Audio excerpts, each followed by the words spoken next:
নভেম্বরের এই হালকা শীতের দুপুরে মিষ্টি রোদে বসে এক প্লেট এরকম মাছ ভাত পেলে আর কি লাগে বলে। আসলেই আর কিছুই দরকার পড়ে না, অন্তত আমরা যারা পাঙ্গাস মাছ পছন্দ করি আমাদের কাছে এরকম পাঙ্গাস মাছ আর গরম ভাত থাকলে কিন্তু আর কিছুই লাগে না। তবে আমার আজকের রেসিপিতে সিম্পল টিপসে পাঙ্গাস মাছ ভোনার এই ব্যাপারটা আপনার মন ছুঁয়ে যাবে। তাহলে পাঙ্গাস মাছ যদি আপনারও পছন্দ হয়ে থাকে তাহলে ফার্স্টেই মাছ নিয়ে তাতে বেশ কিছু লেবুর রস, লবণ আর সামান্য হলুদ দিয়ে মাছের পিসগুলোকে ভালো মতো ম্যারিনেট করে রাখতে হবে আধা ঘন্টা থেকে 1 ঘন্টার মতো। এই ম্যারিনেশনের পার্টটা কিন্তু স্কিপ করবেন না, এক্ষেত্রে মাছের টেস্ট যেমন ভালো আসে তার সাথে অনেকে যে মাছের একটা স্মেলের ভয় পায় সেটাও থাকে। অ্যান্ড দেন সিম্পলি মাছ যেভাবে আমরা ভাজি করি সেভাবে সামান্য তেলে মাছগুলো একটু হালকা ভেজে নিলেই হবে। মোটেই এই স্টেপে মাছ একদম ডিপ ফ্রাই করবেন না, তাহলে কিন্তু মাছ ভোনাটা একদমই ভালো লাগবে না। হালকা ভেজে নামিয়ে নিয়ে সেই তেলেই দিয়ে দিব বেশ কিছু পেঁয়াজ কুচি।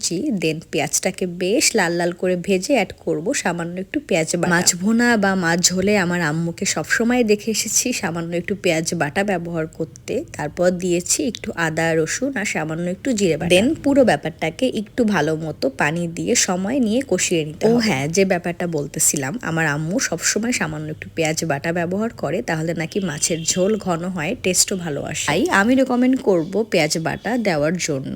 আর হ্যাঁ, আমি ফার্স্টেই যে পেঁয়াজটাকে একটু লাল লাল করে ভেজে নিয়েছিলাম ওই স্টেপটাও কিন্তু একদম স্কিপ করা যাবে, কারণ ওই ফার্স্টে পেঁয়াজটাকে একটু ব্রেস্তা মতো বানিয়ে নেওয়ার যে ব্যাপারটা ওইটাতেই কিন্তু মাছের টেস্ট অনেক গুণে বেড়ে যাবে। এ নিয়ে এত টিপস দিতে দিতে আমি তো রেসিপি বলতে ভুলে যাচ্ছি। মশলাটাকে একটু কষিয়ে লবণ, হলুদ, ধনে গুঁড়া আর সামান্য শুকনো মরিচের গুঁড়া অ্যাড করেছিলাম। দেন কিছুক্ষণ কষিয়ে নিয়ে তেল ছাড়লে অ্যাড করেছি বেশ কিছু টমেটো। আমার কেন জানি এই টমেটো দিয়ে পাঙ্গাস মাছের ব্যাপারটা বেশ পছন্দের, তাই টমেটো দিয়ে টমেটো কিছুটা একটু সফট হয়ে আসলে একটু নাড়িয়ে চাড়িয়ে ভালো মতো কষিয়ে নিয়ে অ্যাড করতে হবে পরিমাণ মতো পানি। মাছের এই ঝোল দেওয়ার ব্যাপারটা একদমই আপনার উপর ডিপেন্ড করে, আপনি কম বা বেশি করতেই পারেন।